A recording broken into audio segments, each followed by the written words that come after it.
Se a gente está falando que a lei de Gauss é uma relação entre carga e campo elétrico, a lei de Gauss tem que ser equivalente à lei de Coulomb. Não tem como. Não pode acontecer de não ser. A relação entre o campo elétrico e a carga tem que ser a mesma. Tá? Então vamos ver. Então a gente sabe que a lei de Coulomb de uma carga, né, é dado dessa maneira. Então vamos lá para a lei de Gauss. Né? A primeira coisa que a gente tem que ver em qualquer problema da lei de Gauss, tá, gente?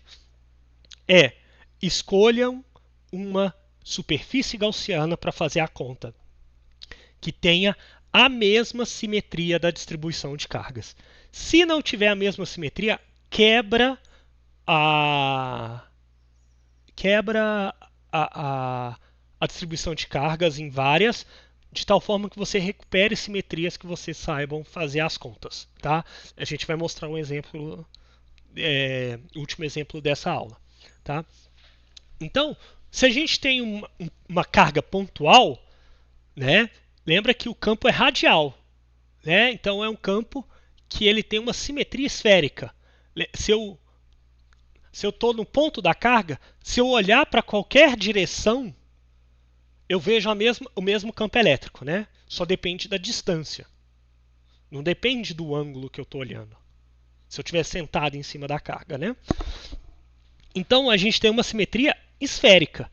Então, o melhor a se escolher nessa situação é uma superfície gaussiana que seja uma esfera. Né? Então, por que essa superfície é interessante? Tá? A gente tem que essa superfície. A gente tem que o campo elétrico em todos os pontos da superfície é na mesma direção da normal da área. Então a gente fala que o E é paralelo a DS, né, que é o que está sendo mostrado aqui na figura. Eu usei DS, né, mas geralmente a gente usa, eu geralmente uso a notação de DA, mas tá bom? Aqui, ó, que é o DAN, né? O DS é igual a DAN da nossa nomenclatura, né? Esse desenho foi pego de outro lugar, eu tenho quase certeza da Wikipedia, que aí é Creative Commons, né? Não tem royalties. Beleza. E tem outra relação também que é muito importante aqui. Veja que em todos os pontos da superfície o módulo do campo elétrico é igual. Vocês conseguem visualizar essa relação? Que em todos os pontos é igual? Se a gente for pensar na lei de Coulomb, tá? Lembra que ela depende só da distância. E uma esfera centrada onde está a carga, todos os pontos dessa esfera, dessa casca esférica, está a mesma distância, né? Essa distância é R. Então o módulo do campo é igual.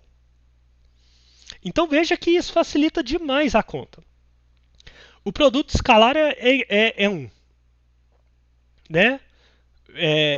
Só fica os módulos de E e de dA. E se o módulo do campo elétrico é igual, ele sai da integral. Ele não depende de qual posição que eu estou calculando. E integral de dA é nada mais, nada menos do que a área da esfera, que é 4πr ao quadrado.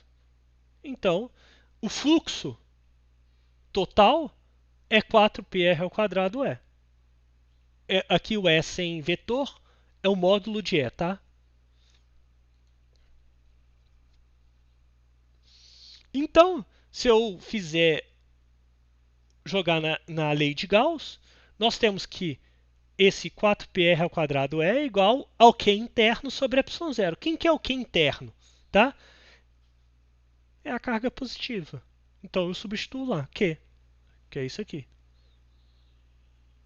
Veja então que eu tenho essa equação aqui. O E, né? Aqui a gente falou que que o campo elétrico está na mesma direção da normal da superfície, que é em R, né? Esse N é igual a mesma direção de R, então Rzinho. A gente tem que isso aqui é igual a 1 sobre 4πε0 Q sobre R ao quadrado, que é exatamente a lei de Coulomb, né? Onde nós encontramos a constante proporcionalidade agora da lei de Coulomb e a constante proporcionalidade da lei de Gauss, né? A relação entre elas, que o KE é igual a 1 sobre 4πε0. Lembrando que esse ε0 é a permissividade elétrica, né? Que está vinculada a índice de refração, velocidade da luz, a gente vai ver isso depois. Tá? Na última semana dessa matéria, e quem for fazer ótica, matérias de ótica, vocês vão ver a relação da velocidade da luz com esse carinha aqui, né? E o índice de refração. Tá bom? Ficou claro essa continha para vocês?